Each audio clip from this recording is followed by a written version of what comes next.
In a small forest, a curious caterpillar named Charlie and a mischievous squirrel named Sammy become unlikely friends. One day, as Charlie and Sammy are playing near a tall tree, they come across a poster that shows a list of endangered animals. Determined to help, Charlie and Sammy decide to embark on a mission to raise awareness about endangered animals.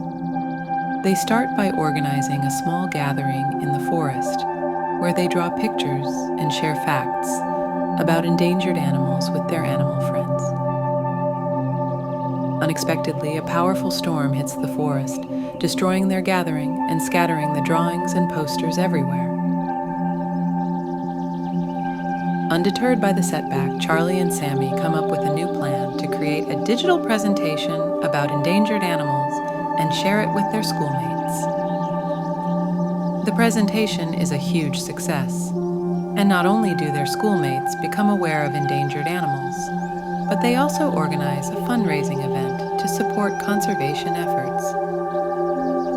As Charlie and Sammy look at the pictures of happy animals and the money raised to protect them, they realize that their small actions can make a big difference.